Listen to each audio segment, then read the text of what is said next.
So you got one dude named Jack with a 4-pound sledge working the back end of this drill bit, drilling out your borehole for your stick of dynamite. Now, you might get, working as a one-man operation, maybe an inch or two an hour. It's going to take a minimum of 12 inches back to blast that face, sometimes a lot longer for your stick of dynamite. So you could be working at one borehole done per man in a 12-hour shift.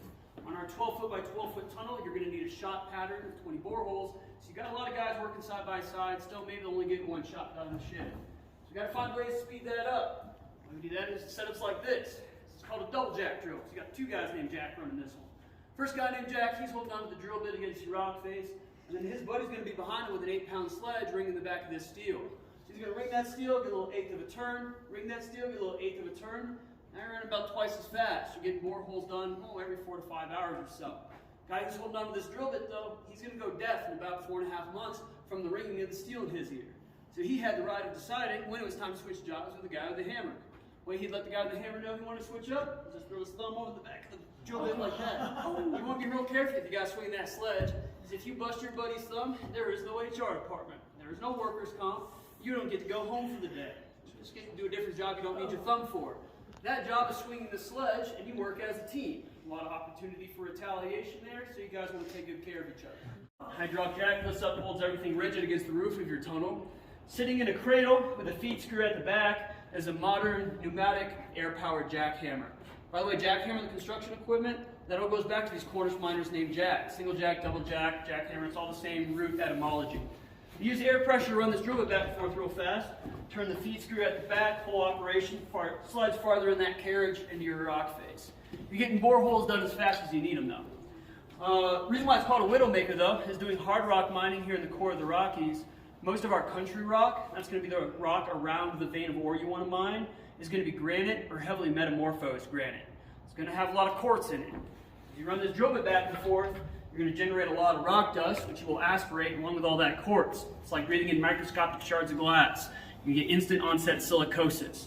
They're going to cut up the inside of your lungs, you're going to get scar tissue growing over your alveoli, and you will slowly suffocate. You work a couple shifts with this and you will die within 6 months to 6 years. Now the guys that did it in 6 months, they're like healthy, clean living sorts. The guys that died in 6 years were 2-pack-a-day smokers. Turned out all that cigarette tar coated up the inside of their lungs, providing a protective surface from the cutting action of the rock dust. They still died, but it took a lot longer. In fact, before the docs figured out cause and effect, they noticed heavy smokers were living longer, so they started prescribing minors cigarettes. Because none of these boys living long enough for the smoker to get them anyway.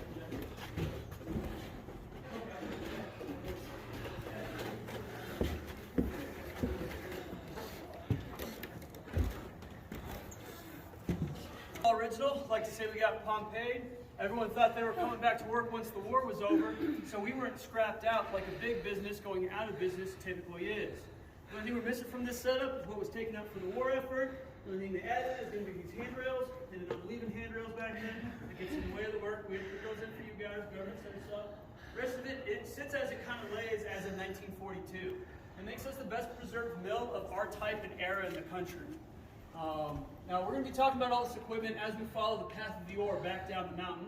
We're going to head up this next little flight of stairs here. It's a little steeper, a little narrower than you guys might be used to. It doesn't get tired of that shit a little bit. You're gonna fall off? Feels good? You'll be alright. Yeah, really good. Okay, here's mine.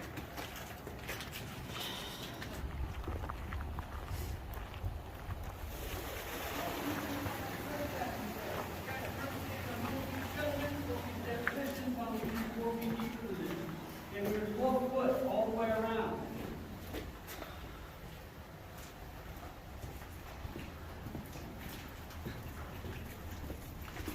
Alright, now you start the one right here against that yellow rope. How do you all line up side by side next to each other against that yellow rope? That way I can find the middle of you all and yell at you all equally. Pretty easy with 8 people, a little bit harder with 25. Because small groups are nice. A little bit more talking about mining and a little less hurting people. Alright, so we had 2 train lines either side of the tunnel for the ore trains coming in and out, and then a ditch running down through that middle to take all the mine water away. Cribbed out with wood, fully electrified. Again, really advanced operation. But I've been leading up to something. Why are we no longer in operation, despite the fact that 50 to 70% of the original gold deposits are still intact 4 miles that direction. They got maybe half the gold. It's conservatively another $9 billion worth of gold 4 miles that direction. Why are you guys standing on 4 feet of sediment? Why are there busted up ore carts out front? Why is the liquor store important? Aside from the obvious. That all goes to the same thing. That's our hydraulic accident in January 1943. 4.2 miles in that direction is a mine complex called the Kansas Burroughs Mines.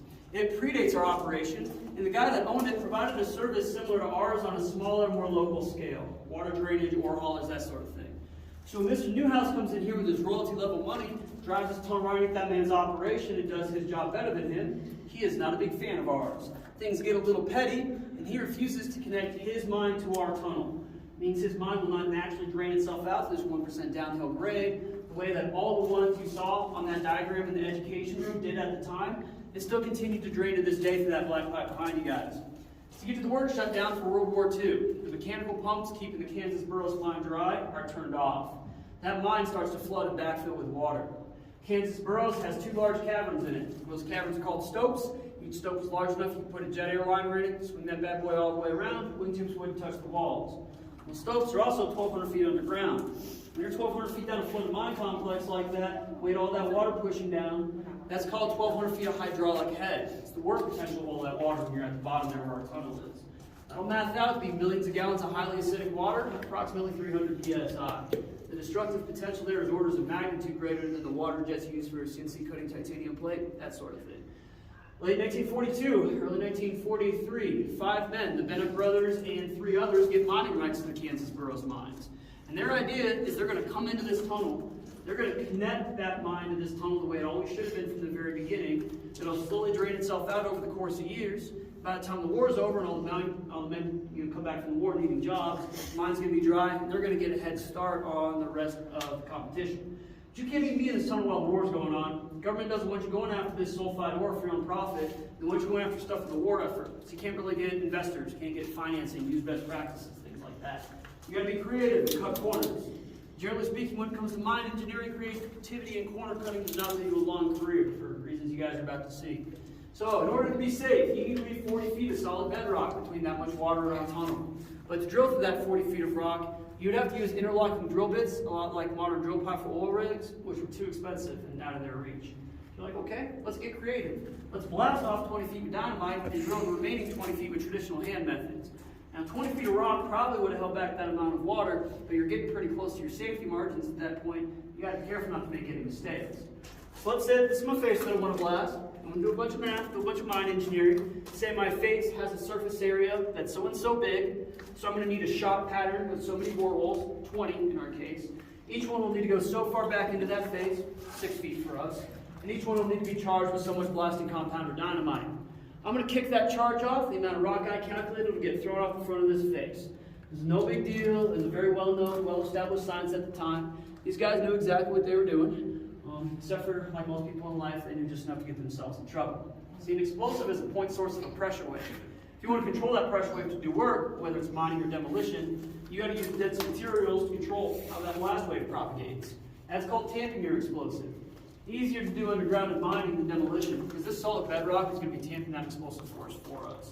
Think about it like you got a small firecracker in your hand like a black cat, it goes off your hands open, it hurts and you're burned, but you'll probably be okay. Your hands close around that firecracker, now you're missing all your fingers. Same thing for mining. If you put a stick of dynamite against the rock wall and set it off, nothing happens. You've got to drive the borehole back into that face, seat that charge in that rock to harness that work, directing it more radially out towards your boreholes, kicking that rock forward off your face, more so than driving their tunnel back. If that had been their setup, if that had been their engineering environment, then everything would be fine, and I would not be currently telling you their story. They weren't blasting against solid bedrock. They were blasting against a flooded mine complex, so they worked fine. Water is incompressible. It transmits pressure waves perfectly. That's why tsunamis happen, water hammers in your plumbing, sonar, dolphin song, all that functions on the incompressibility of water. So when they kick their charge off, rather than being tamped dead by solid bedrock, that blast wave from that explosion, it goes right through that mine, transmitted by the water in it, reflecting off the back wall of the stope, coming out and crashing that wall, they're blasting out in a hydraulic hammer effect. So